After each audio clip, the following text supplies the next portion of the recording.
Hi everyone, this is Nicole Nowosad and welcome to the Jillibean Soup blog. Today I have a short tutorial video here on our new shaker cards.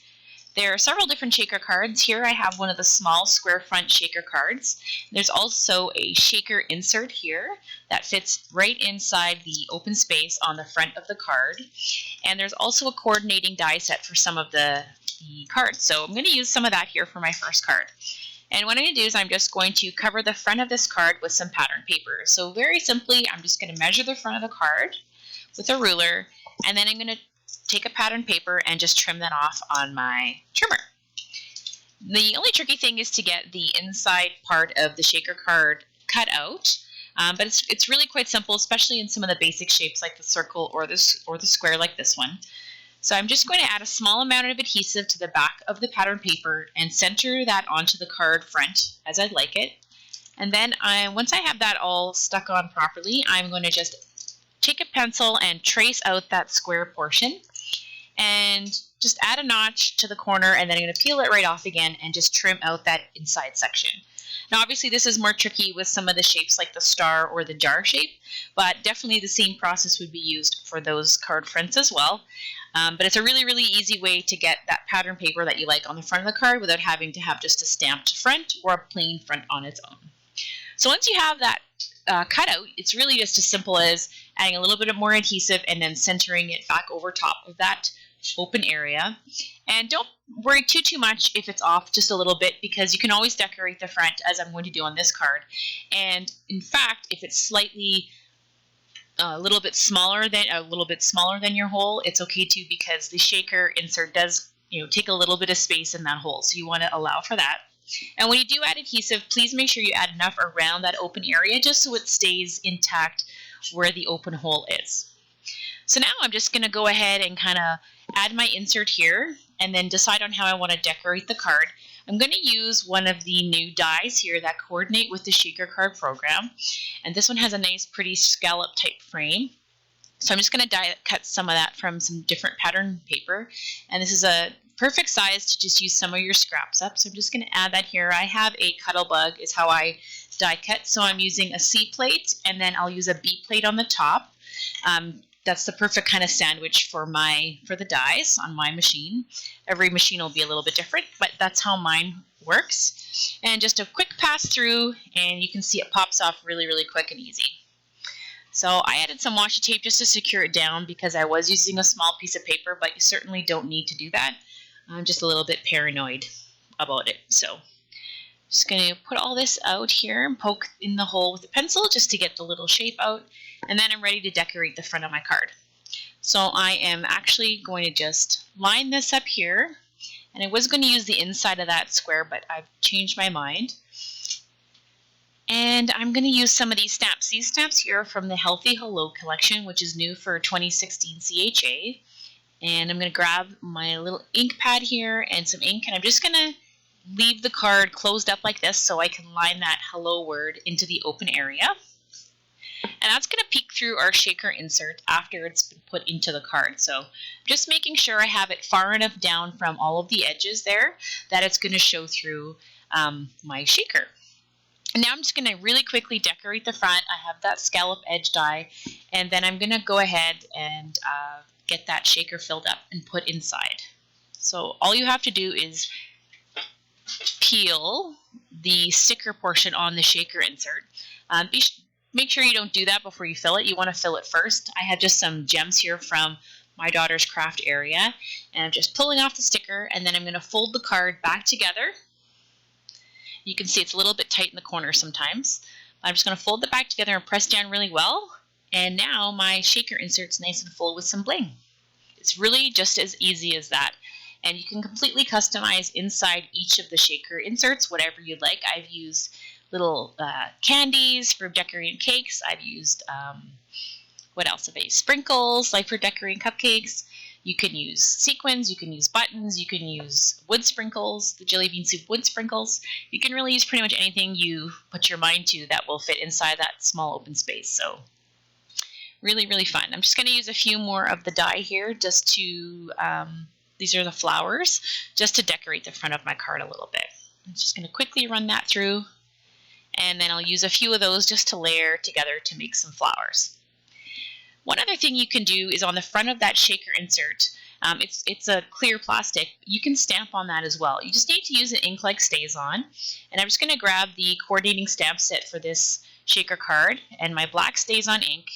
I'm just going to line my word up on there with my ink and test it off. And then I'm just going to stamp on top.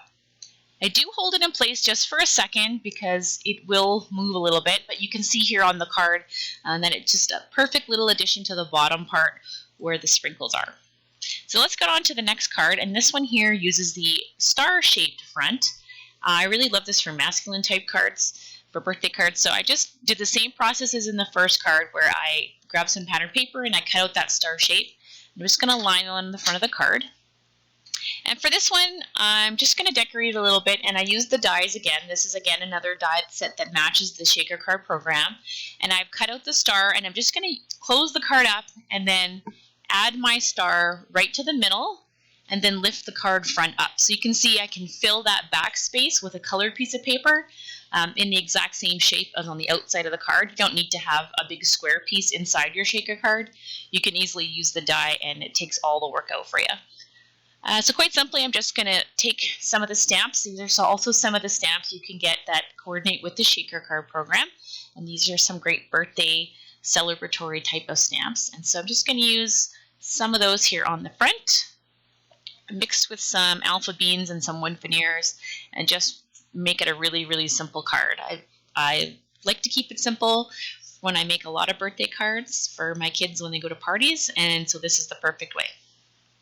I'm going to add some of these star sequins that were from one of our Christmas collections, Holly Berry Borscht. I'm going to add a few of the blue star sequins, and then I have a whole bunch of sequins here, and these are available from the shaker program, and they come in separated color families. I've gone ahead and I got super excited and just dumped all mine in a jar because that doesn't bother me, but if it bothers you, you can easily keep them separate. Like there's an oranges group which has oranges and yellows, there's a neutral with black, like a dark gray with silver or gold, and then there's a blue family and a red and pink family. So you can get them all separate and individually. You don't need to get them all at once. So I'm just going to peel the backing off again of that adhesive part of the shaker insert, and then I'm going to put it in. And the reason I added those stars first was because they're smaller and they'll stay more towards the front of the shaker, so that when you shake it up, that the stars will kind of still be in the front. The one thing you don't want to do that I haven't mentioned before is you don't want to overfill that shaker part. If you fill it all the way to the top, you'll lose the effect of the actual shaking. So I usually fill mine about a third or halfway full, dependent of course on the size of the item you're putting inside the shaker, the insert there, but just make sure you don't fill it up too much. Otherwise it defeats the purpose of filling the shaker card. I did do one card that had using the cloud shaker card front, and I filled it with some cotton ball, and that would probably be the exception of the time that you wouldn't want to fill it up. So you can just see here just how those sequins peek through. I'm going to show you here how I created this card using the large circle front and just some inks and some stamps from the shaker card program. So I have some distressings here, and I'm not an expert in this dressing, so I'll just disclaimer that. And I'm just going to add some of the light yellow color inside and on the outside of the card. So I have the card closed. This way I'm decorating the inside and the outside, as you can see, of the card. And then I'm going to slowly add in some of the orange just to kind of make that sunny kind of sunshine feel. So this could obviously be changed up with whatever kind of ink you have. If you have distress ink, you could use whatever colors you'd like to create a card for all different occasions. And I really like this technique. It's really, really easy and really, really fast. I'm just going to add some faux stitching with my journaling pen just by adding a dashed mark around the inside of my circle. And then really from here, I'm just going to add my sentiment to the inside of the circle with these coordinating stamps. I love that there's all the different card fronts and so many different choices for the circles or the shape, whatever shape card front it is. In this case, there's a couple here that would go. And then I'm just trying to decide what color ink I'm going to use. So I'm actually going to just test a couple I have here in my stash using this little sun here Just going to rub some ink and then test out a couple colors on a scrap piece of paper and see what's going to go best on top of that yellow in the middle of my sun. And so one more try here with this other orange, and then I'll kind of just line it up to see what looks best. So I've picked this one here, and I'm going to go ahead and ink up my stamp and then just line it inside.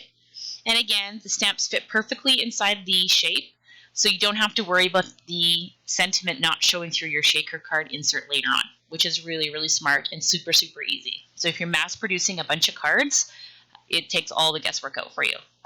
I like to add stitching, so I'm just going to add a quick bit of stitching detail, and then I'm going to add my insert with a whole bunch of sequins again from I'm using the yellow and the orange sequin family, and I'm just adding some larger and smaller ones just from my jar of sequins. And it's just really as simple as that. And I'm also at the end going to add just a tiny little bit of silver glitter. Again, that's from the Holly Berry Borscht Sequin Collection. These little vials. I'm just going to add a tiny little bit of the glitter, and the glitter is good. The only problem with the glitter is it will stick like to the front of the shaker insert, only because of static cling. So if you just keep that in mind, that you don't want to add a lot of glitter because of the static effect. And you can see once I get it here, just a really easy, super fun effect. And I go in later on and I add some adhesive sequins to the front. But here's how the cards turned out. So there's that first one with the square insert. Really simple and pretty, and just a really, really easy way to stamp on the front of that clear insert. And a simple one with the shaped front and a mixture of sequins in the background there with the color pattern paper behind the insert. And then our last card with the inks and using more of those stamps and more of our sequins on this one. You can see the glitter and all the different sequins, and it's just a really, really fun and easy effect. So I hope you've enjoyed this tutorial video, and I hope you check out some of our shaker cards. And thanks again for joining us on the Jillibean Soup blog. Have a great day.